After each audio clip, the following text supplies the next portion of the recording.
जय हिंद दोस्तों, स्वागत है आप सभी का आपके अपनी मंथली करंट अफेयर्स की क्लास पर। दोस्तों, दिसंबर महीने के 60 प्लस इंपॉर्टेंट क्वेश्चन यहां पर मैं आप लोगों के लिए कवर करने वाला हूं। इसके पहले मैंने आपको एक और इंपॉर्टेंट वीडियो दिया था जिसमें हमने 240 प्लस इंपॉर्टेंट क्वेश्चंस कवर किए थे रैपिड राउंड में।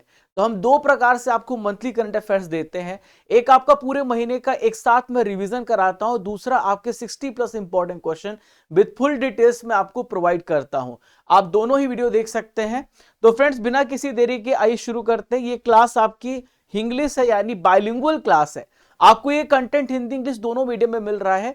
तो दोनों स्टूडेंट्स जो हैं, हिंदी मीडियम के छात्र और इंग्लिश मीडियम के छात्र, दोनों इसका फायदा उठा सकते हैं।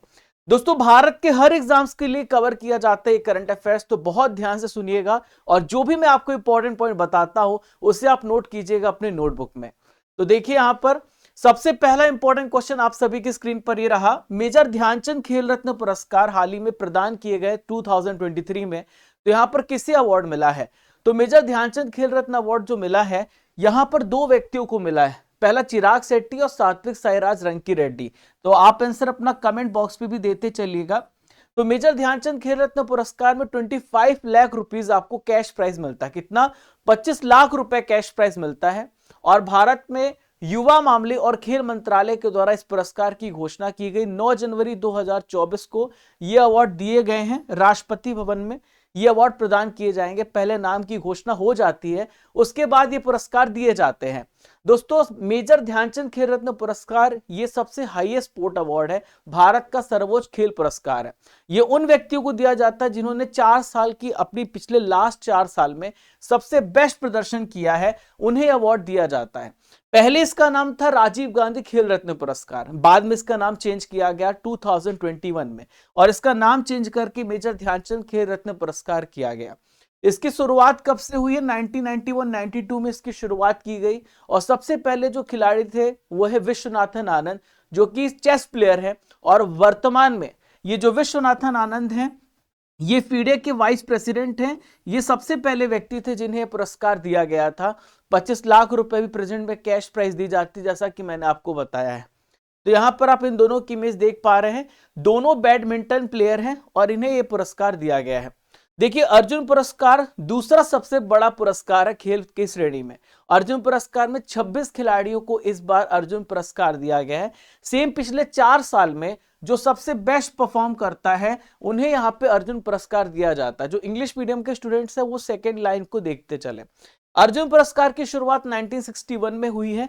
इसमें जो कैश प्राइज मिलती है 50 लाख रुपीज, 15 लाख रुपए कैश प्राइज मिलती है। और यहां पर मैंने आपको पूरे 26 खिलाड़ियों के नाम तो नहीं बताए, लेकिन कुछ इंपॉर्टेंट बताए हैं। तो मैंने इसका एक कंप्लीट वीडियो भी बनाया है, आप उस वीडियो को भी देख लीजिएगा।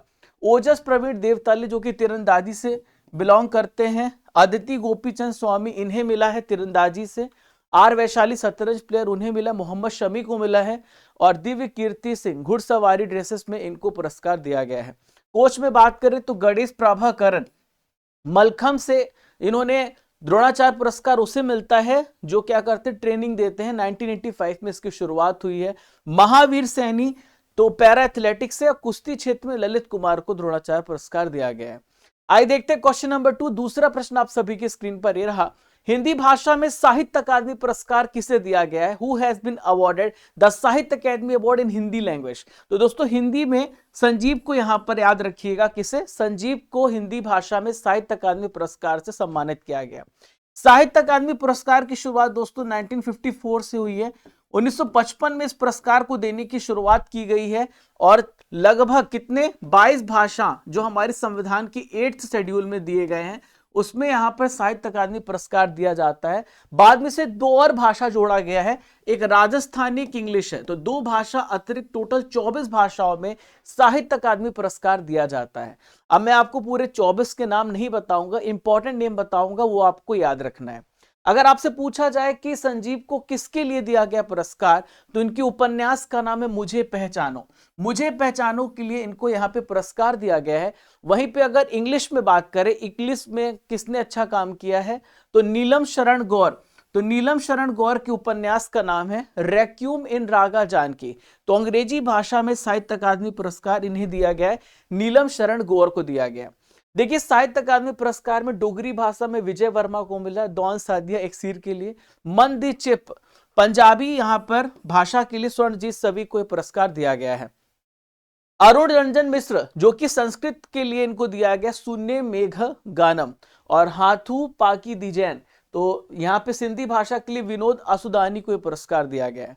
अब एक और इंपॉर्टेंट है उर्दू भाषा, 3 इंपॉर्टेंट आप याद रखिएगा, हिंदी, इंग्लिश और उर्दू। तो राजदेव की उमराई, सादिका नवाब शहर का उपन्यास है, इन्हें यह पुरस्कार दिया गया है साहित्य अकादमी पुरस्कार। ठीक है, तो ये सारी चीजें मैंने आपको बता दी हैं कि 1954 में स्थापित हुआ, 22 भाषाओं के अलावा अंग्रेजी राजस्थान में प्रदान किया जाता है। ज्ञानपीठ दूसरा सबसे बड़ा साहित्यिक पुरस्कार है। आइए देखते दोस्तों क्वेश्चन नंबर 3, हाल ही में सीआईएसएफ की पहली महिला महानिदेशक कौन बनी है? Who has become the first women director general of CISF? तो सीआईएसएफ की जो पहली डायरेक्टर जनरल बनी है इनका नाम है नीना सिंह। क्या नाम है इनका? नीना सिंह नाम है, आपको याद रखना है। गीतिका कौल की अगर हम बात करें तो गीतिका कौल सियाचिन ग्लेशियर में पहली मेडिकल ऑफिसर बनी है। अगर आपसे पूछा जाए पहली मेडिकल ऑफिसर कौन है तो आप लिखिएगा, पहले बताइएगा। सबसे पहली मेडिकल ऑफिसर गीतिका कौल है। यहां पे बात करें कंचन देवी आईसीएफआरई की डायरेक्टर जनरल बनी है।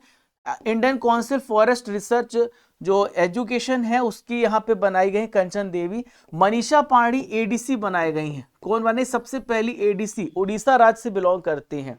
नीना सिंह की हम बात कर लेते हैं, तो आप यहां पे नीना सिंह को देख रहे हैं, आईपीएस ऑफिसर है नीना सिंह, और सीआईएसएफ का इन्हें महानिदेशक बनाया गया है, और ये इस पद पर पहुंचने वाली सबसे पहली महिला है, आपको याद रखना है।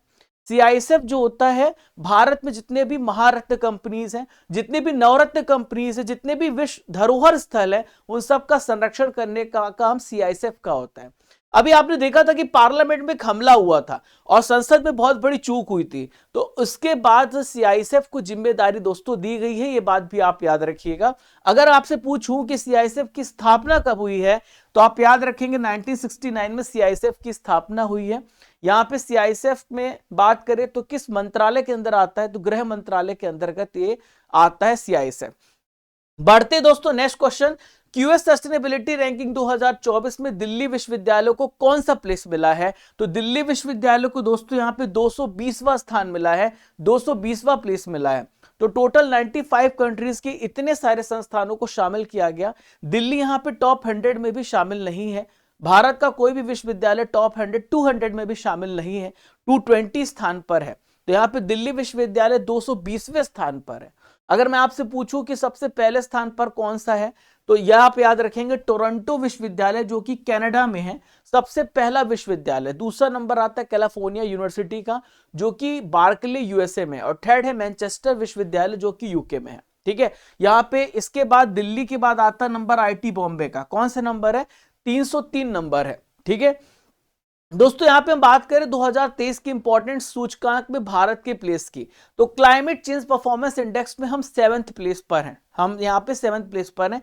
चौथे स्थान पर डेनमार्क है, चौथे स्थान पर डेनमार्क है, टॉप 3 में कोई भी नहीं है, और चौथे प्लेस से इसकी शुरुआत होती है, तो डेनमार्क है। हेनले पासपोर्ट इंडेक्स में 80th प्लेस पर है। वर्ल्ड प्रेस फ्रीडम इंडेक्स में 161 प्लेस पर है। वर्ल्ड हैप्पीनेस इंडेक्स में हम 126 प्लेस पर है, और एनर्जी ट्रांजिशन इंडेक्स में हम 67th प्लेस पर है। दुनिया की सबसे बड़ी ऑफिस बिल्डिंग सूरत डायमंड बोर्स का उद्घाटन कहां पर किया गया है? तो फ्रेंड्स आपको याद रखना है, दुनिया की जो सबसे बड़ी सूरत डायमंड बोर्स है इसका उद्घाटन कहां पर किया गया? सूरत में ही किया गया। कहां पर किया गया? सूरत में बिल्डिंग का उद्घाटन किया गया। आप इस ऑफिस को देख पा रहे हैं जिसका उद्घाटन हमारे प्रधानमंत्री नरेंद्र मोदी जी ने किया है। दुनिया का सबसे बड़े ऑफिस कॉम्प्लेक्स का उद्घाटन किया है। दोस्तों यहां पर इंटरनेशनल रूप में हीरे और आभूषण का ट्रेड होगा, और ये क्या है? डायमंड, और यहाँ पे ज्वेलरी व्यवसाय किया जाएगा इस ऑफिस सेंटर से। दोस्तों यहाँ पे जितने भी ऑफिसेस हैं एक दूसरे से इंटरकनेक्टेड है, और अमेरिकी रक्षा मुख्यालय पेंटागन से भी बड़ा ये ऑफिस है। लगभग 4500 से ज्यादा यहाँ पे आपको ऑफिसेस देखने को मिलेंगे। दोस्तों अगला क्वेश्चन देखते हैं, विजय हजारे ट्रॉफी 2023-24 का खिताब किसने जीता है? तो विजय हजारे ट्रॉफी खिताब जीता है हरियाणा ने। किसने जीता है? हरियाणा ने विजय हजारे ट्रॉफी खिताब जीता। देखिए विजय हजारे ट्रॉफी की अगर हम बात करें तो विजय हजारे ट्रॉफी क्रिकेट से रिलेटेड है। किससे रिलेटेड है? क्रिकेट से रिलेटेड है। अगर आपसे पूछूं कि हरियाणा ने किसको हराया है, तो आपको याद रखना है राजस्थान को हराया है हरियाणा ने, और 30 रनों से हरा करके विजय हजारे ट्रॉफी पर कब्जा कर लिया है। यहां पर प्लेयर ऑफ द मैच कौन बने? सुमित कुमार। क्या नाम है? सुमित कुमार यहां पे प्लेयर ऑफ द मैच बने हैं। और फाइनल मुकाबला कहां पर हुआ था? सौराष्ट्र क्रिकेट एसोसिएशन स्टेडियम में राजकोट में इसका आयोजन किया गया है। विजय हजारे ट्रॉफी की हम बात करें तो रणजी वनडे ट्रॉफी के नाम से इसे जाना जाता है। घरेलू टूर्नामेंट है, 1993-94 में स्टार्ट किया गया। वहीं पर रणजी ट्रॉफी की बात करें तो 1934-35 में स्टार्ट किया। भारत की सबसे बड़ी घरेलू ट्रॉफी रणजी ट्रॉफी है। ठीक है, चलिए आगे देखते हैं। नेक्स्ट क्वेश्चन, मुख्य सचिवों का तीसरा सम्मेलन कहां पर आयोजित किया गया है? तो कहां पर आयोजित किया जा रहा है? तो तीसरा सम्मेलन मुख्य सचिवों का न्यू दिल्ली में ऑर्गेनाइज किया गया। कहां पर? न्यू दिल्ली में। जितने भी राज्य के चीफ सेक्रेटरीज होते हैं जो वहां के मुख्यमंत्रियों की हेल्प करते हैं, उसमें ये सम्मेलन में शामिल होते हैं। और इस बार तीसरा सम्मेलन न्यू दिल्ली में हुआ है और 27 से लेकर 29 दिसंबर तक इसका आयोजन किया गया है। इसका मुख्य विषय ईज ऑफ लिविंग। देखिए, सबसे पहला सम्मेलन 2022 में हुआ था। कहां पर? धर्मशाला हिमाचल प्रदेश में हुआ था। जनवरी 2023 में दिल्ली में इसका आयोजन किया गया था। जो जितनी भी वेलफेयर स्कीम्स चल रही हैं उसको आसान तरीके से लोगों तक पहुंचाना इस सम्मेलन का उद्देश्य है, इसका मकसद है। दोस्तों, मैं आप लोगों को डेली करंट अफेयर्स भी पढ़ाता हूं, आप लोग इसे देखना ना भूलें। 10 क्वेश्चन इतने डिटेल से हम कवर करते हैं, एक बार क्लास को जरूर देखें। अगर आप मंथली करंट अफेयर्स देख रहे हैं तो आप इस क्लास को भी देखिए, क्योंकि आपको इसमें डिटेल्ड एनालिसिस कराया जाता है।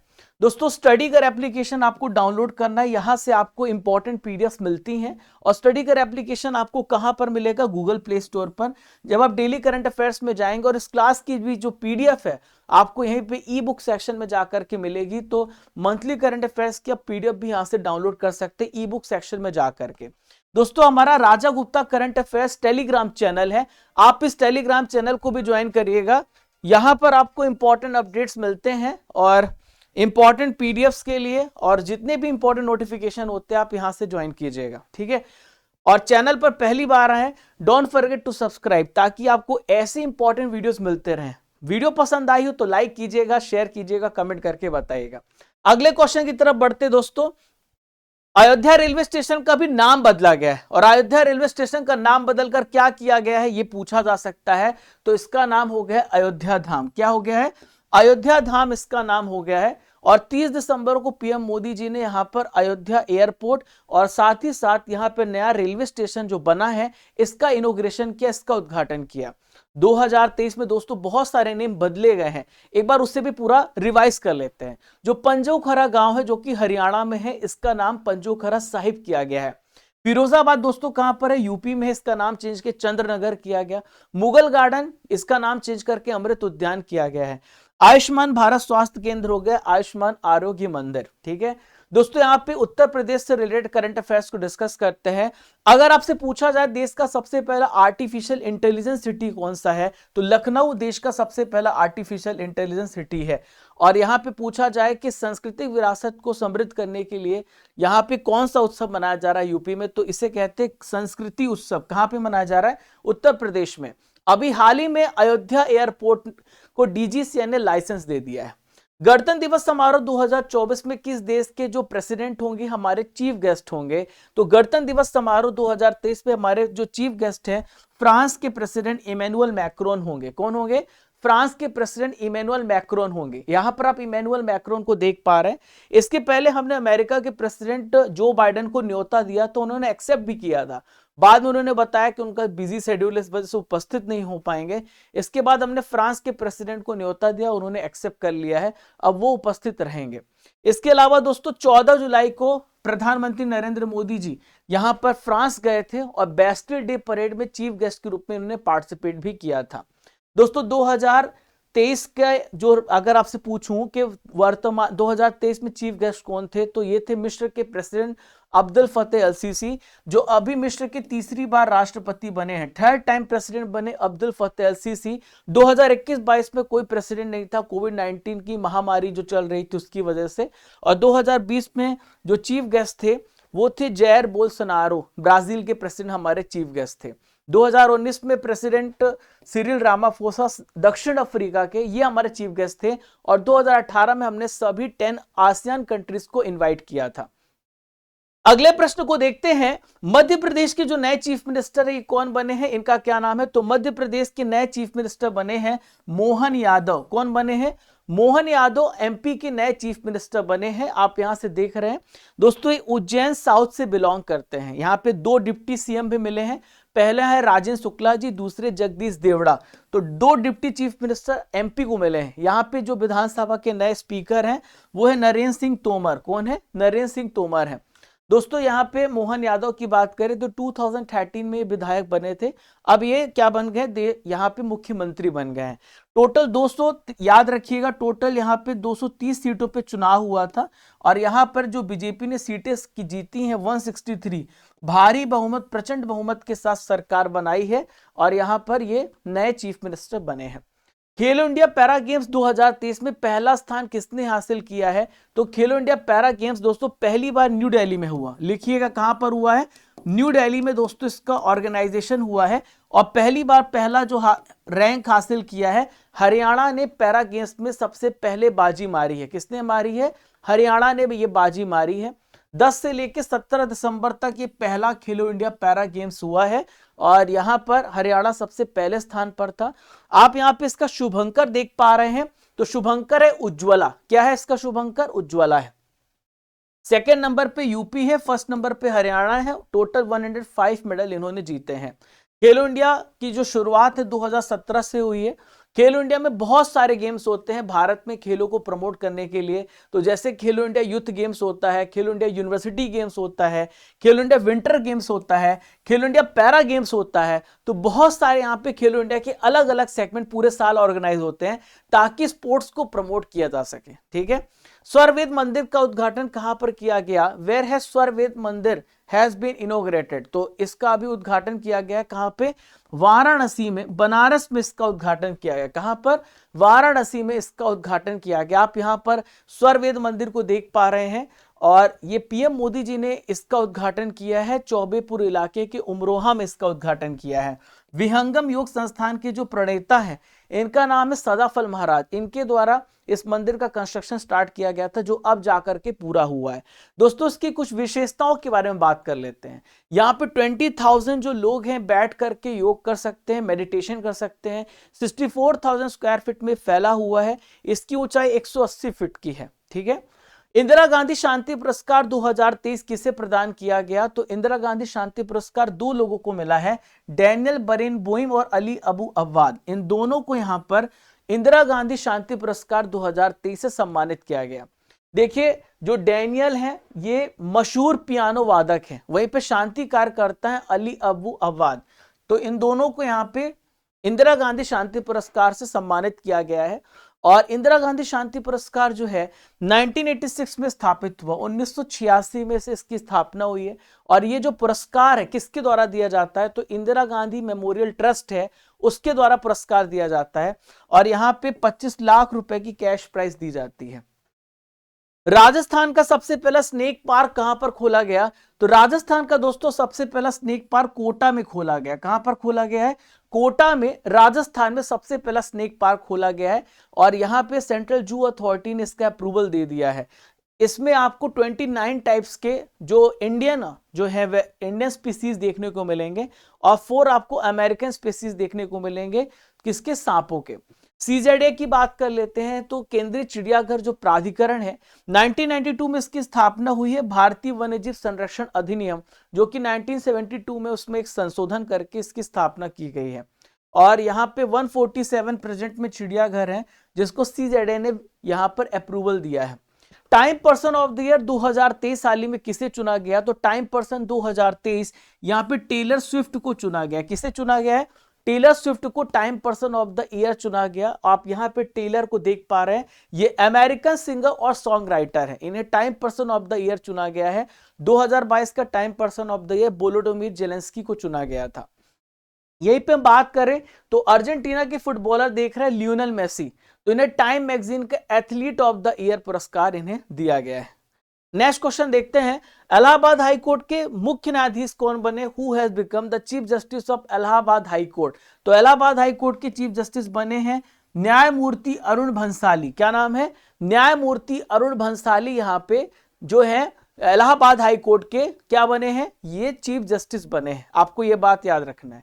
देखिए इनकी अपॉइंटमेंट जो की है सुप्रीम कोर्ट कॉलेजियम ने की है, और इलाहाबाद, राजस्थान, झारखंड, पंजाब, हरियाणा, इन सभी राज्यों में मुख्य न्यायाधीशों की नियुक्ति की सिफारिश सुप्रीम कोर्ट का कॉलेजियम करता है।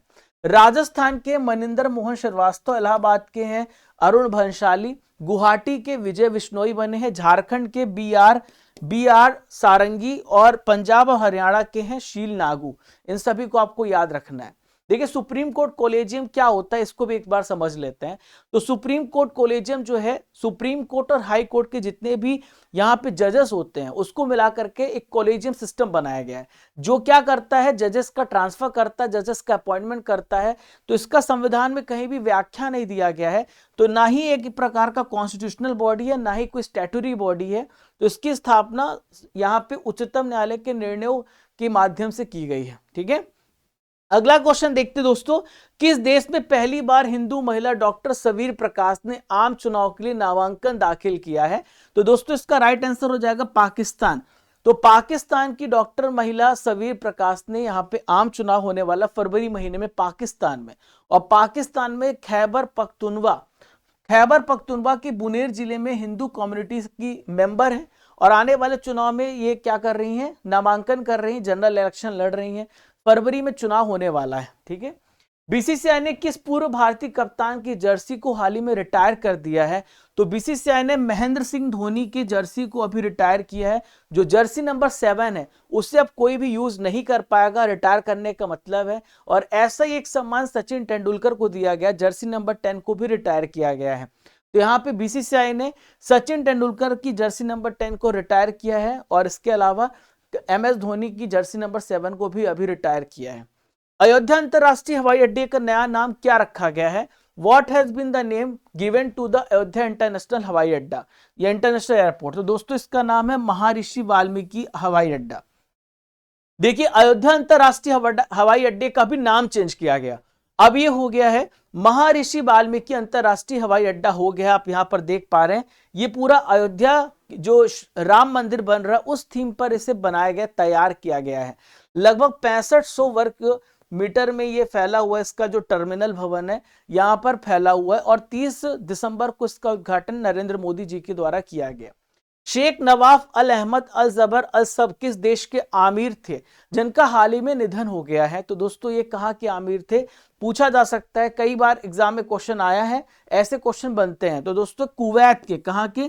कुवैत के आमिर थे जिनका हाल ही में निधन हुआ है। कुवैत के आंतरिक मंत्री, रक्षा मंत्री और उप प्रधानमंत्री थे। ठीक है, हाल ही में कुछ इंपॉर्टेंट निधन हुए जो आपसे पूछे जाते हैं। हॉलीवुड एक्टर आंद्रे ब्रूगर का निधन हुआ है, आपने टीवी में देखा होगा CID में। दिनेश फर्नेस, इनका निधन हो गया है। जूनियर महमूद का यहां पर निधन हुआ जो कि कैंसर से पीड़ित थे, स्टमक कैंसर से, और अभिनेता थे अभिनेत्री R सुब्बलक्ष्मी का निधन हुआ है। दोस्तों मैं आपको बताना चाहूंगा कि ईयरली ई बुक लॉन्च हुई है जो कि पूरे साल की करंट अफेयर्स की बुक है, हिंदी इंग्लिश दोनों मीडियम में लॉन्च हुई है, जिसमें टॉप 500 MCQ भी है। आप इसे जरूर अवेल करें। आप हिंदी मीडियम में, इंग्लिश मीडियम में, दोनों मीडियम में आपको यहाँ पर उपलब्ध कराई गई। हमारे स्टडी कर एप्लीकेशन पर आपको मंथली करंट अफेयर्स दिसंबर का, आप पूरा अगर मैगजीन पढ़ना चाहते हैं तो आप दिसंबर की पूरी मंथली मैगजीन लॉन्च यहाँ पे हुई है, इंग्लिश मीडियम हिंदी मीडियम दोनों मीडियम में। और हमने देखिए national, international, economic, scientist, sport, पूरा इस प्रकार से हमने यहाँ पे आपको दिखाया। 500 इंपॉर्टेंट करंट अफेयर्स टेस्ट भी इसमें इंक्लूड किया है। ई बुक सेक्शन में जाएंगे जहां पर आपको मंथली करंट अफेयर्स हिंदी माध्यम में, इंग्लिश माध्यम में, topic wise current affairs, yearly ई बुक और मैराथन क्लास PDF आपको सब कुछ मिल जाएगा। और इंपॉर्टेंट अपडेट्स के लिए Raja Gupta current affairs Telegram channel को जरूर ज्वाइन करें। बुकर अवार्ड पैनल के मेंबर के रूप में हाल ही में किसे शामिल किया गया? तो फ्रेंड्स बुकर अवार्ड के मेंबर के पैनल के रूप में नितिन साहनी को शामिल किया गया, ये सदस्य बनाए गए। जो बुकर अवार्ड होंगे उसमें जजिंग पैनल में होंगे, जज करेंगे।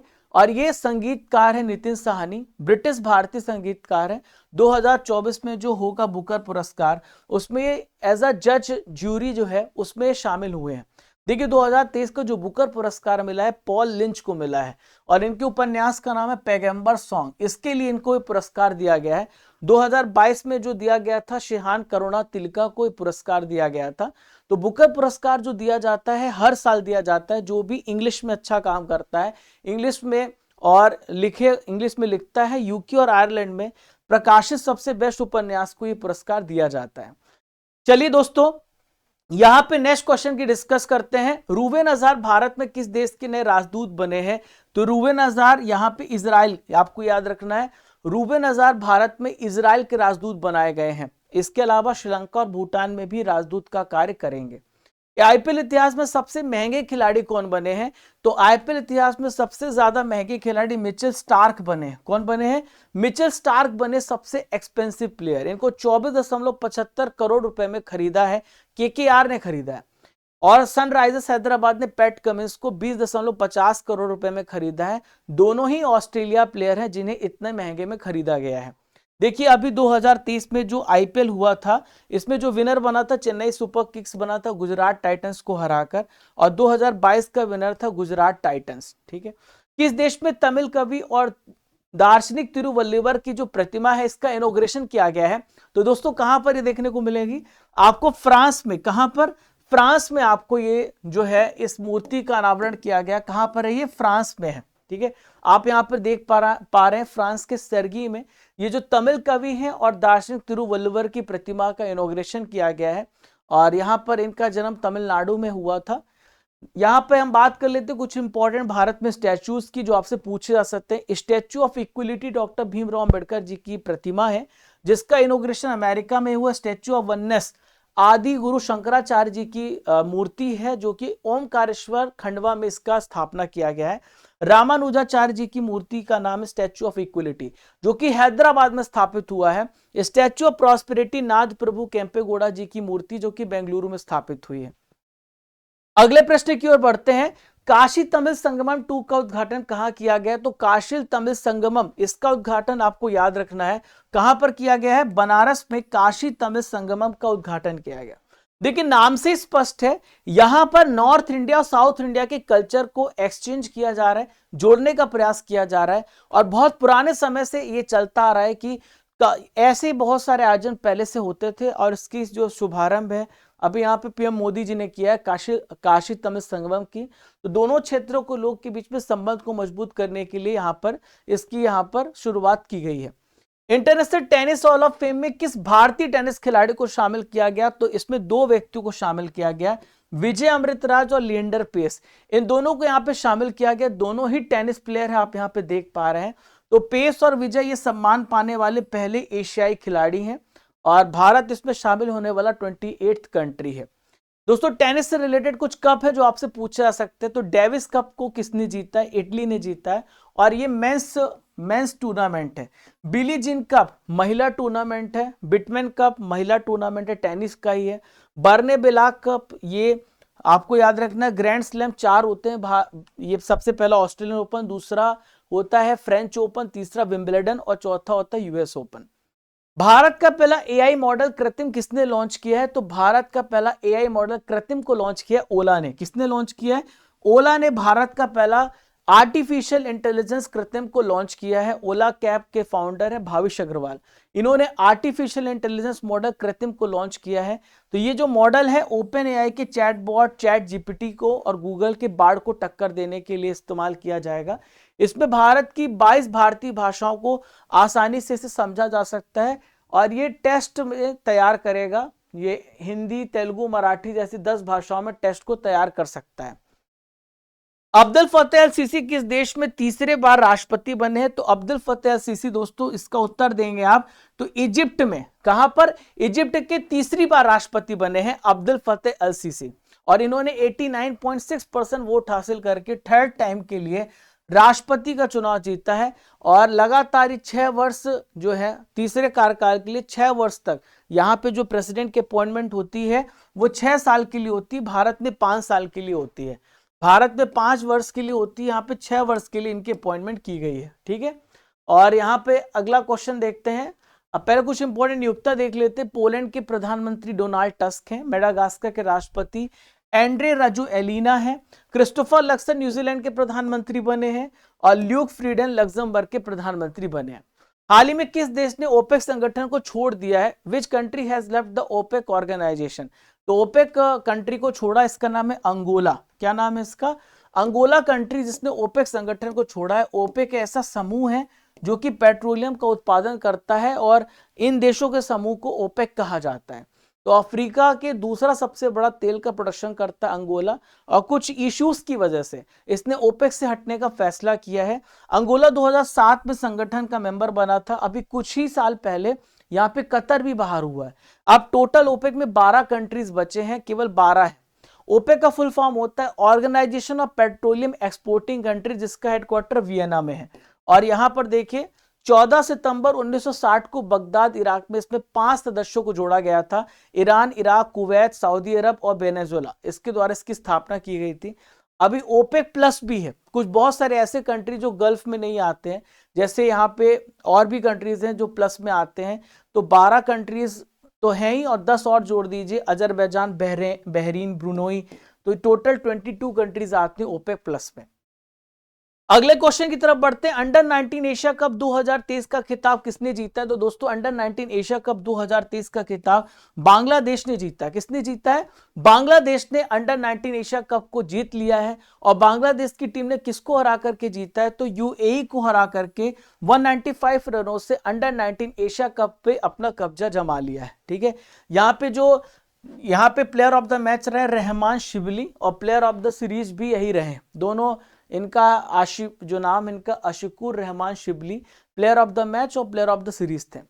क्रिकेट प्रतियोगिताओं से रिलेटेड विजेताओं की बात कर लेते तो भारत को भी ऑस्ट्रेलिया ने हराया आईसीसी वर्ल्ड कप में, और 6 नंबर का टाइटल इन्होंने जीता है।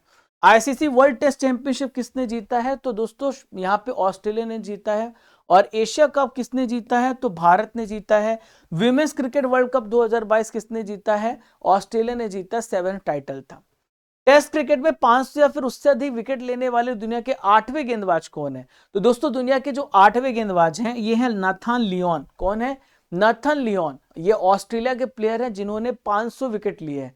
ऑस्ट्रेलिया के स्पिनर हैं ये। 500 विकेट लेने वाले 8वें ये गेंदबाज हैं। सबसे पहले मुथैया मुरलीधरन है जिन्होंने टोटल 800 विकेट लिए 133 टेस्ट मैच में। FIH best player of the year किसे घोषित किया गया? Who has been named FIH best player of the year? तो यहां पे आपको याद रखना हार्दिक सिंह इसका राइट आंसर हो जाएगा। Hardik Singh FIH best player of the year घोषित हुए हैं। यहां पर आप देख पा रहे हैं best player of the year. ये भारतीय पुरुष हॉकी टीम के मिडफील्डर हैं। और यहाँ पे महिला हॉकी टीम की जो कप्तान है सविता पूनिया को बेस्ट गोलकीपर का अवार्ड दिया गया है, और लगातार इनको तीसरी बार ये खिताब दिया गया है। यहाँ पे FIH की बात कर ले 1924 में इसकी स्थापना हुई है। लॉज़ान स्विट्जरलैंड में इसका हेडक्वार्टर है। टोटल 140 मेंबर्स हैं। इसके अध्यक्ष तैयब इकराम। किस देश ने भारत सहित 33 देशों के पर्यटकों के लिए वीजा की आवश्यकता को समाप्त कर दिया है? तो दोस्तों यहाँ पे ईरान देश ने कहा है कि हम यहाँ पे आपसे कोई भी चार्ज नहीं लेंगे, वीजा की कोई भी आवश्यकता नहीं है, आप यहाँ पे आइए और हमारे टूरिज्म सेक्टर को बढ़ाइए। जब हमारा टूरिज्म बढ़ेगा तो हमारी अर्थव्यवस्था भी बढ़ेगी। तो बिना वीजा की यहाँ पर ईरान में भारत और 33 कंट्रीज हैं उसके टूरिस्ट यहाँ पर आ सकते हैं। ठीक है, यहाँ पे बात करें ईरान की कैपिटल तेहरान है और ईरान के राष्ट्रपति इब्राहिम राइसी हैं। यहाँ पर आप देख पा रहे हैं। ईरान के पड़ोसी देशों की बात करें तो इराक है, यहाँ पे अफगानिस्तान है, इधर पाकिस्तान है, अजरबैजान, आर्मेनिया इसके पड़ोसी देश हैं। नेक्स्ट देखते हैं डोनाल्ड टस्क किस देश के नए प्रधानमंत्री बने हैं? तो डोनाल्ड टस्क की हम बात करें तो पोलैंड के नए प्रधानमंत्री कौन है? डोनाल्ड टस्क है। कौन है?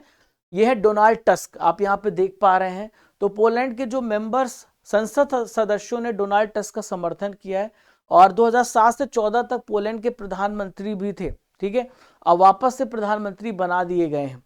किस भारतीय ने अंटार्कटिका की सबसे ऊंची चोटी माउंट विंसन पर सफल चढ़ाई की है? तो माउंट विंसन पर सफल चढ़ाई शेख हसन खान ने की है। किसने की है?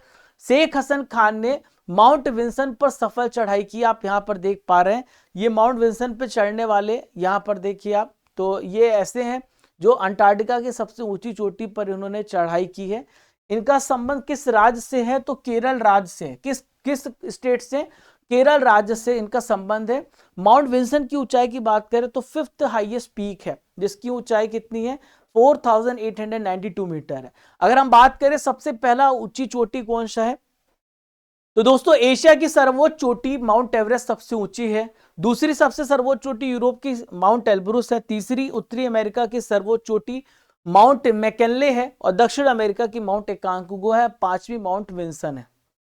नेक्स्ट है लीफ एरिक्सन लूनर पुरस्कार किसे प्रदान किया गया, तो लीफ एरिक्सन लूनर पुरस्कार इसरो को मिला है। किसको मिला है, इसरो को लीफ एरिक्सन लूनर पुरस्कार से सम्मानित किया गया।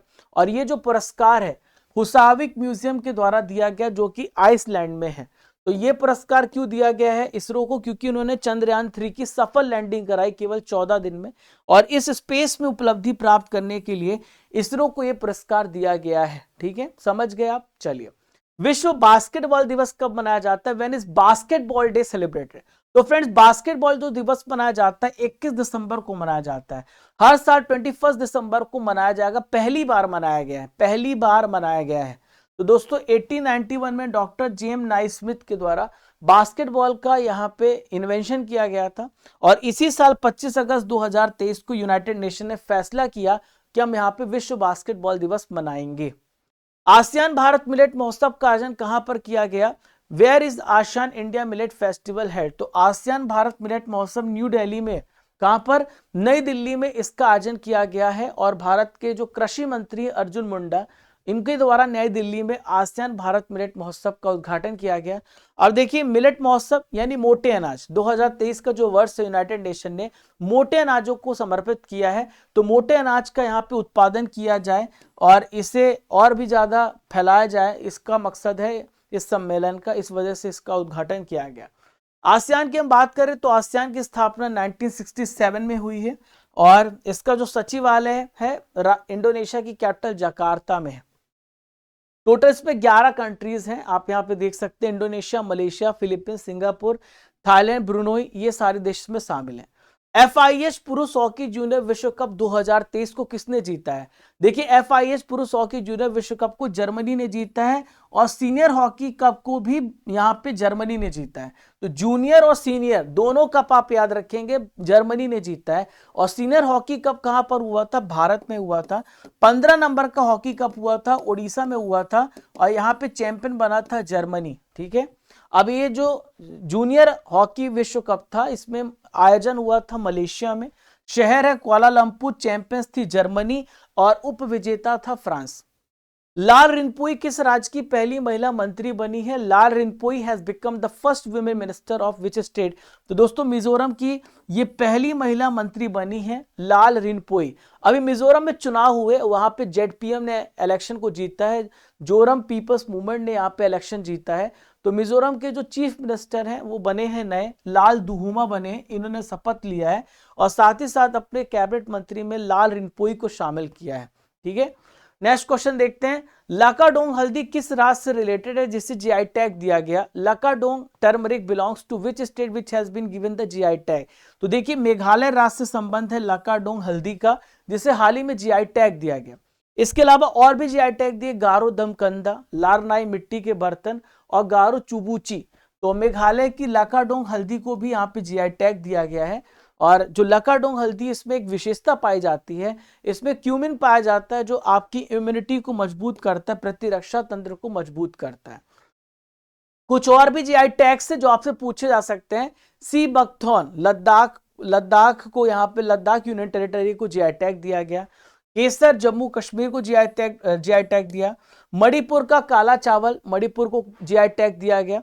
कोडाई कनाल मलाई पुंडू, तो ये एक प्रकार से मिठाई है, और तमिलनाडु में से GI टैग दिया गया। और पोंडम को मिजोरम में GI टैग दिया गया। भजनलाल शर्मा हाल ही में किस राज्य के चीफ मिनिस्टर बने, किस राज्य के मुख्यमंत्री बने हैं। तो दोस्तों भजनलाल शर्मा के बारे में आपको याद रखना है, आपको राजस्थान के जो नए चीफ मिनिस्टर बने हैं वो कौन है, भजनलाल शर्मा है। कौन है, भजनलाल शर्मा राजस्थान के नए चीफ मिनिस्टर बने हैं। आप मेरे पीछे भजनलाल शर्मा को देख पा रहे हैं, ये भजनलाल शर्मा ये राजस्थान के 14 नंबर के चीफ मिनिस्टर होंगे। सांगनेर सीट से इन्होंने विधायकी को जीता है जयपुर की, और वहां से ये बने, पहली बार विधायक चुने गए और पहली बार चीफ मिनिस्टर चुने गए, इसे कहते हैं किस्मत। और डिप्टी चीफ मिनिस्टर बनी दिया कुमारी और प्रेमचंद बैरवा। देखिए टोटल जो सीटों की संख्या है यहाँ पे राजस्थान में 200 है, लेकिन चुनाव जो हुआ था 199 सीट पर हुआ था। और यहाँ पे राजस्थान में 16वीं विधानसभा का चुनाव हुआ था और टोटल 116 सीटें जीती हैं किसने, यहाँ पर किसने जीती हैं, टोटल 116 सीटें बीजेपी ने जीती हैं। हाल ही में कबीर बेदी को किस देश के द्वारा सर्वोच्च नागरिक सम्मान दिया गया, तो कबीर बेदी को इटली के द्वारा, किसके द्वारा, इटली के द्वारा सर्वोच्च नागरिक सम्मान दिया गया। देखिए कबीर बेदी की बात करें तो ये एक्टर हैं जिनको यहाँ पे सम्मानित किया गया है, आप यहाँ पे देख पा रहे हैं, इन्हें इटली का सर्वोच्च नागरिक सम्मान दिया गया। इसका नाम है order of merit of the Italian republic, Merito della Repubblica Italiana से इनके सम्मानित किया गया। और सम्मान के स्क्रॉल पर राष्ट्रपति मैट्रेला के द्वारा सिग्नेचर भी है। दोस्तों मैं आपको बताना चाहूंगा कि हमारी जो सबसे इंडिया की बेस्ट टीम है वो हमने यहाँ पे आपके लिए लॉन्च की है। जो मैथ्स पढ़ाएंगे आयास सर पढ़ाएंगे, रीजनिंग आपको सुरजीत सर पढ़ाएंगे और राजेश सर आपको स्टैटिक जीके पढ़ा रहे हैं। तो ये क्लास आपकी 7 से लेके 9-10 बजे तक चलती है, लगातार 3 घंटे। तो आप इन सब की क्लास को ज्वाइन करें।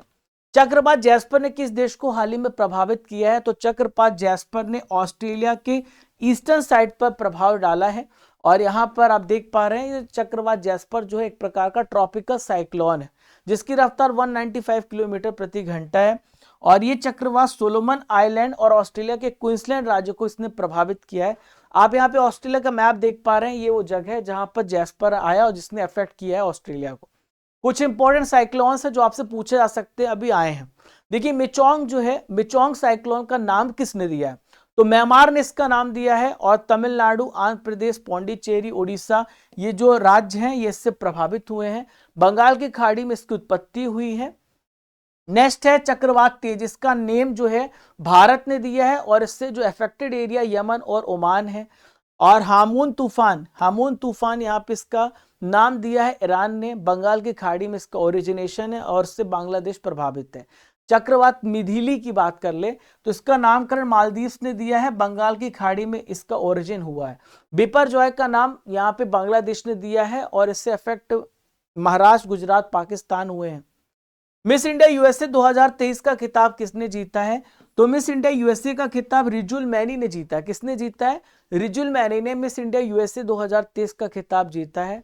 ये अमेरिका में मेडिकल छात्रा हैं जिन्होंने न्यू जर्सी में आयोजित की गई थी मिस इंडिया 2023 और इसका खिताब इन्होंने जीत लिया है। नेक्स्ट आइए देखते हैं, तो सुष्मिता सेन की हम बात करें तो पहली मिस यूनिवर्स है भारत की तरफ से, लारा दत्ता दूसरी हैं। और मिस वर्ल्ड की बात करें तो मानुषी छिल्लर 2017 में मिस वर्ल्ड बनी थी और सबसे पहले रीता फारिया 1966 में बनी थी।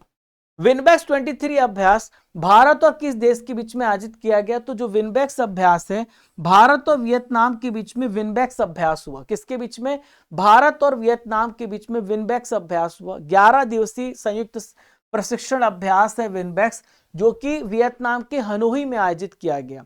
इसका उद्देश्य क्या है, कोलैबोरेशन को बढ़ाना। भारत और वियतनाम की जो सेना है उसके बीच में कोलैबोरेशन को बढ़ाना इसका उद्देश्य है। और 11 से 21 दिसंबर के बीच में आयोजित किया गया। सबसे पहली बार इसकी शुरुआत 2018 में हुई थी। वियतनाम की कैपिटल हनोई है। फाम चिन मिन इसके यहाँ के वर्तमान प्रधानमंत्री हैं और करेंसी है यहाँ की डोंग। नेक्स्ट है, किस देश ने समलैंगिक गतिविधियों पर पूरी तरीके से प्रतिबंध लगाया है, तो दोस्तों यहाँ पे रशिया जो है इसने सेम सेक्स मैरिज को गलत माना है, समलैंगिकता होमोसेक्सुअल एक्टिविटीज को गलत माना है। अमेरिका ने सेम सेक्स मैरिज को लीगलाइज किया है। और भारत का जो पहला साउथ एशियन कंट्री है जिसने रजिस्टर्ड किया है सेम सेक्स मैरिज को, तो वो देश है नेपाल। कौन सा देश है वो, नेपाल। अभी एस्टोनिया ने भी लीगलाइज किया है, एस्टोनिया ने भी अनुमति दी है। लेकिन यहाँ पे रशिया ने साफ साफ कहा है कि समलैंगिक गतिविधि हमारे देश में नहीं हो सकती है। LGBTQ मूवमेंट पर पूरी तरीके से प्रतिबंध लगाया है। ठीक है, क्लियर है, ओके। इसके अलावा रूस से रिलेटेड करंट अफेयर्स को डिस्कस करते हैं। तो हाल ही में रूस ने फैसला किया है कि यूरोपीय सशस्त्र बल यानी treaty of European arm forces से वो बाहर आ जाएगा। ये संधि हुई थी, इसका मकसद था कि रूस और बहुत सारे जो देश हैं वो अपने वेपन्स का इस्तेमाल नहीं कर सकते। अब चूंकि रूस यहाँ पे युद्ध पे तो उतर ही गया है तो वेपन्स का तो इस्तेमाल करेगा। तो संधि में रहने का मतलब क्या है, दोस्तों रशिया ने अपने रक्षा खर्च को बढ़ाया है और 70% तक यहाँ पे इंक्रीज किया है। अभी रूस का एक मिशन था लूना 25 जो फेल हो गया है। नेक्स्ट है बंगाल की खाड़ी में जो बना तूफान था मिचोंग, इसका नामकरण किस देश ने किया? तो मिचोंग का नामकरण दोस्तों किसने किया है? म्यांमार ने किया है। और इससे अफेक्टेड जो जगह है वो महाराष्ट्र, गुजरात और पाकिस्तान है। महाराष्ट्र, गुजरात और पाकिस्तान इससे अफेक्टेड है। तो माफ कीजिएगा, मैंने मिचोंग नहीं, मैंने आपको दूसरे चक्रवात के बारे में। ओके, 5 दिसंबर की जो सुबह तूफान आया था आंध्र प्रदेश के नेल्लोर और मछलीपट्टनम को इसने प्रभावित किया है। तो ये वाले एरिया को इसने प्रभावित किया है मिचोंग ने। बिपरजॉय ने इसको इफेक्ट किया था, मैंने आपको जो बताया बिपरजॉय। तो मिचोंग तूफान का नाम म्यांमार ने दिया है। इसका मतलब होता है ताकत और लचीलापन। क्या होता है? ताकत और लचीलापन इसका मतलब होता है। नेक्स्ट यहां पे बात करें तेलंगाना के दूसरे चीफ मिनिस्टर कौन बने हैं? तो फ्रेंड्स तेलंगाना के दूसरे चीफ मिनिस्टर बने रेवंत रेड्डी। क्या नाम है? रेवंत रेड्डी इनका नाम है, जो तेलंगाना के सेकंड चीफ मिनिस्टर बने हैं। तेलंगाना पे 119 विधानसभा सीटों पर चुनाव हुआ और कांग्रेस ने 64 सीटें जीती हैं। कितनी सीटें जीती हैं? 64। तेलंगाना की स्थापना हाल ही में 2 जून 2014 को हुई थी। तेलंगाना आंध्र प्रदेश से अलग हुआ। तमिलिसाई सौंदरराजन यहाँ के राज्यपाल हैं। विधान परिषद की सीटें 40 है। यहाँ पर राष्ट्रीय अपराध रिकॉर्ड ब्यूरो की आंकड़ों के अनुसार महिलाओं के लिए सबसे असुरक्षित शहर कौन सा है? तो सबसे असुरक्षित शहर यहाँ पे दिल्ली है और सबसे सुरक्षित शहर जो बताया गया वो कोलकाता है। तो दिल्ली वो जगह है जो कि राष्ट्रीय अपराध रिकॉर्ड ब्यूरो ने बताया महिलाओं के लिए सबसे अनसेफ है। और दिल्ली महिलाओं के लिए 2022 में एक दिन में 3 रेप केस दर्ज हुए हैं। वहीं पर अगर पूछा जाए कि सबसे ओवरऑल सबसे ज्यादा जो स्टेट बेकार है जहां पे सबसे ज्यादा महिला अपराध होते हैं तो वो यूपी है। और महाराष्ट्र यहाँ पे सेकंड नंबर पे आता है, थर्ड नंबर पे राजस्थान, फोर्थ नंबर पे वेस्ट बंगाल आता है। तो एनसीआरबी की जो फुल फॉर्म होती है वो है नेशनल क्राइम रिकॉर्ड्स ब्यूरो। दोस्तों 1986 में इसकी स्थापना हुई है। एनसीआरबी की स्थापना केंद्रीय गृह मंत्रालय के द्वारा हुई है। वर्तमान में इसके डायरेक्टर है विवेक गोगोई और इसका काम होता है जितने भी क्राइम्स होते हैं और क्रिमिनल्स होते हैं उनके रिकॉर्ड को इकट्ठा करना। भारत की हाल ही में 84 नंबर की ग्रैंड मास्टर कौन बनी? तो भारत की 84 नंबर की ग्रैंड मास्टर आर वैशाली बनी है। आर प्रज्ञान आनंद की ये बहन है आर वैशाली, जो कि 84 नंबर की ग्रैंड मास्टर बनी है। और एलो ब्रिगेड ओपन 2023 जो कि स्पेन में हुआ था, यहाँ पे 2500 येलो रेटिंग को पार करने के बाद वैशाली रमेश बाबू 84th ग्रैंड मास्टर बनी है। आपको ये बात याद रखना है, ठीक है। और यहाँ पे 83 नंबर के ग्रैंड मास्टर आदित्य सामंत हैं। 82 नंबर के ग्रैंड मास्टर विप्लव प्रणीत है। नेक्स्ट है उत्तर प्रदेश के फिरोजाबाद का भी नाम चेंज करके क्या किया गया है? तो उत्तर प्रदेश का फिरोजाबाद अब हो गया है चंद्रनगर हो गया है। क्या हो गया है? चंद्रनगर में इसका नाम चेंज कर दिया गया है। नेक्स्ट यहां पे देखें तो आयुष्मान भारत स्वास्थ्य और कल्याण केंद्र का नाम आयुष्मान आरोग्य मंदिर हुआ है। अहमदाबाद दिल्ली संपर्क क्रांति एक्सप्रेस अब चेंज करके अक्षरधाम एक्सप्रेस हो गया है। और यहाँ पे राष्ट्रपति भवन जो कि मुगल गार्डन में है, इसका राष्ट्रपति भवन में है मुगल गार्डन, इसका नाम अमृत उद्यान किया गया। S&P ग्लोबल की 2022 बीमा रिपोर्ट में LIC किस स्थान पर है? तो पूरी दुनिया में यहाँ पे LIC जो है बीमा रिपोर्ट में चौथे स्थान पर है। अभी एक रिपोर्ट और आई है जिसमें LIC ने स्टेट बैंक को मार्केट कैपिटलाइजेशन में पीछे छोड़ दिया है, SBI को पीछे छोड़ दिया है और यहाँ पे मार्केट कैपिटलाइजेशन में आगे बढ़ गई है, SBI को भी पीछे पछाड़ दिया है। तो दोस्तों यहाँ पे LIC का जो टोटल भंडार है वह 503.7 अरब डॉलर का ये पहुंच गया है। सबसे पहले जर्मनी की यहां पर जो इंश्योरेंस कंपनी, इसका नाम है एलियांज एसी। दूसरा नाम है चाइना लाइफ इंश्योरेंस। क्या नाम है? चाइना लाइफ इंश्योरेंस सेकंड नाम है, आपको ये बात याद रखना है। चलिए अगला क्वेश्चन देखते हैं। T20 क्रिकेट वर्ल्ड कप 2024 की मेजबानी कौन सा देश अलग हो गया जिसने मेजबानी करने से मना कर दिया है? तो ये जो देश है इसका नाम है डोमिनिका। क्या नाम है इसका? डोमिनिका है जो T20 वर्ल्ड कप 2024 जो कि जुलाई महीने में अमेरिका और कहां पर? अमेरिका और वेस्ट इंडीज में होने वाला है। कैरेबियन कंट्रीज और अमेरिका में मिलकर के इसका आयोजन किया जाएगा। तो यहाँ पे डोमिनिका सरकार ने कहा है कि वो प्रैक्टिस और वेन्यू मैच पर काम नहीं कर पाएंगे, वो असमर्थ हैं और इससे वो बाहर हो रहे हैं। तो 4 से 30 जून तक ये T20 वर्ल्ड कप मैच खेला जाएगा और यहाँ पे ऑस्ट्रेलिया और वेस्ट इंडीज के बहुत सारे शहरों को शामिल किया गया। देखिए 2022 में जो चैंपियन बना था T20 का इंग्लैंड बना था, 2021 में ऑस्ट्रेलिया, 2007 में भारत, 2009 में पाकिस्तान इसका चैंपियन बना था। सीमा सुरक्षा बल का स्थापना दिवस कब मनाया जाता है? तो बॉर्डर सिक्योरिटी फोर्स डे, 1 दिसंबर को बॉर्डर सिक्योरिटी फोर्स डे मनाया जाता है। क्या 1 दिसंबर को बॉर्डर सिक्योरिटी फोर्स डे मनाया जाता है? क्योंकि 1 दिसंबर 1965 को बीएसएफ की स्थापना हुई थी और इस बार 59 नंबर का स्थापना दिवस मनाया गया।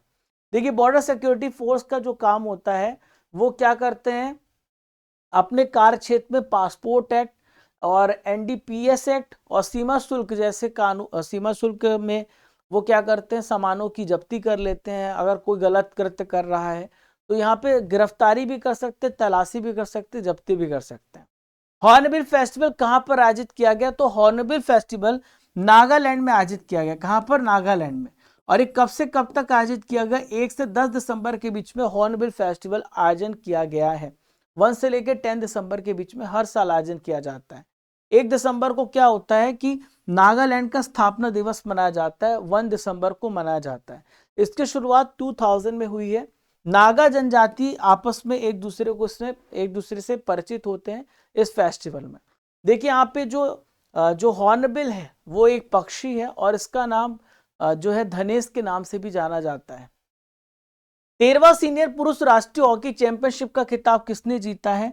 तो दोस्तों पंजाब ने 30 नंबर के senior men's hockey national championship को अपने नाम किया है, हरियाणा को हराकर। पंजाब ने किसको हराया है? तो पंजाब ने हरियाणा को हरा करके इसे जीता है और फाइनल जो था चेन्नई के mayor Radha Krishnan hockey stadium में खेला गया था। दोस्तों नेक्स्ट है कॉप 28 का आयोजन किस देश में शुरू हुआ? तो कॉप 28 का आयोजन यूएई में हुआ। कहां पर हुआ? यूएई में। कॉप 29 कहां पर होगा? तो इस साल अजरबैजान में होगा। कहां पर होगा? अजरबैजान की कैपिटल बाकू में होगा। और अगर पूछूं कि कॉप 27 कहां पर हुआ था? तो कॉप 27 इजिप्ट में हुआ था। कॉप 26 कहां पर हुआ था? तो कॉप 26 जो हुआ था कहां पे? स्कॉटलैंड में हुआ। कहां पर हुआ? स्कॉटलैंड ग्लासगो में इसका आयोजन किया गया। तो दोस्तों कॉप 28 का जो आयोजन है 30 नवंबर से लेकर 12 दिसंबर तक यहाँ पे दुबई में इसका आयोजन किया गया है और यहाँ पर क्लाइमेट चेंज को लेकर के बातचीत हुई, चर्चा की गई है। नेक्स्ट है यूएनएचसीआर नानसेन शरणार्थी पुरस्कार 2023 किसे प्रदान किया गया? आज का आखिरी इंपॉर्टेंट करंट अफेयर्स। तो यूएनएचसीआर नानसेन शरणार्थी पुरस्कार अब्दुल्लाही मायर को मिला। किसे मिला है? अब्दुल्लाही मायर को पुरस्कार दिया गया है। ये पत्रकार हैं और पूर्व सोमाली शरणार्थी हैं अब्दुल्लाही मायर। तो सोमालिया में बहुत सारे विस्थापित बच्चों के शिक्षा के अधिकार के लिए इन्होंने एडवोकेसी की है, वकालत की है। इसके लिए यूएनएचसीआर नानसेन शरणार्थी पुरस्कार इनको मिला है। लगभग 1 लाख किताबें यहाँ पे इन्होंने युवाओं को दी है जो कि विस्थापित हो चुके हैं, तो इस वजह से इनको पुरस्कार दिया गया। देखिए यूएनएचसीआर नानसेन शरणार्थी पुरस्कार जो है इसकी शुरुआत 1954 में हुई है। 1954 में इसकी शुरुआत हुई है और इस पुरस्कार में $1.5 lakh 1.50 lakh dollar cash prize प्रदान किया जाता है। दोस्तों यहाँ पे 60 इंपॉर्टेंट करंट अफेयर्स हमने खत्म किए। कैसा लगा क्लास? कमेंट बॉक्स पे रिप्लाई करना, अपना फीडबैक देना। और अगर आपको क्लास अच्छी लगी तो सभी दोस्तों को शेयर कर दीजिएगा आग की तरह। और मंथली करंट अफेयर्स आपका भी इस महीने जनवरी का जल्दी आ जाएगा, 28 या फिर 29 जनवरी को ही आ जाएगा, पहले ही आ जाएगा। इस बार मैं थोड़ा व्यस्त था शायद, इस वजह से मैं आपको दे नहीं पाया, बल्कि मैंने 60 इंपॉर्टेंट जो 240 इंपॉर्टेंट मंथली करंट अफेयर्स के क्वेश्चन मैंने आपको प्रोवाइड कर दिए थे, 60 छूट गया, जो अभी मैं आपको जनवरी महीने में जल्दी दे दूंगा, दिसंबर में थोड़ा लेट हो गया। भारत का सर्वोच्च खेल पुरस्कार कौन सा है? क्वेश्चन का टेस्ट दीजिए तो मेजर ध्यानचंद खेल रत्न है। नीलम शरण गौर को 2023 में किस भाषा में साहित्य अकादमी मिला है? तो इंग्लिश भाषा में दोस्तों इन्हें साहित्य अकादमी पुरस्कार मिला। दुनिया की सबसे बड़ी ऑफिस बिल्डिंग सूरत डायमंड बोर्स का स्थापना कहां हुआ है? तो सूरत में इसका उद्घाटन हुआ। विजय हजारे ट्रॉफी जो है किससे रिलेटेड है? क्रिकेट से रिलेटेड है। स्टैच्यू ऑफ वननेस किस राज्य में है? Statue of oneness Madhya Pradesh के खंडवा में है। खेलो इंडिया पैरा गेम 2023 का आयोजन कहां पर किया गया? तो पैरा गेम्स की हम बात करें तो दिल्ली में इसका आयोजन किया गया। हॉर्नबिल फेस्टिवल किस राज्य में आयोजित किया गया? तो नागालैंड में हॉर्नबिल फेस्टिवल मनाया गया। आर वैशाली का संबंध किससे है? तो शतरंज से आर वैशाली का संबंध है, 84 नंबर की ग्रैंड मास्टर बनी है। FIH का हेडक्वार्टर कहां पर है, मुख्यालय कहां पर है? तो FIH का जो हेडक्वार्टर है लुसाने में है। आसियान की स्थापना कब हुई है? एशियान की स्थापना कब की गई? 1967 में आसियान की स्थापना हुई है। आज का सवाल है, वर्तमान में हमारे जो केमिकल और फर्टिलाइजर मिनिस्टर है, हेल्थ मिनिस्टर है, वो कौन बने हैं? इसका आंसर आपको कमेंट बॉक्स पे देना है। और आप यहां से जो इस मंथली करंट अफेयर्स की PDF है जो आपने पढ़ी है उसको आप डाउनलोड कर सकते हैं, हिंदी इंग्लिश दोनों मीडियम में। दिसंबर महीने की आपको स्टडी कर एप्लीकेशन पर मिलेगी। ईयरली बुक भी आपको स्टडी कर एप्लीकेशन पर प्रोवाइड किया जाएगा। आपको उस एप्लीकेशन को डाउनलोड करने के बाद आपको यहाँ पर जितने भी ऑप्शंस हैं इसका आप फायदा उठा सकते हैं। Raja Gupta current affairs Telegram channel है, आप इसे ज्वाइन करिएगा।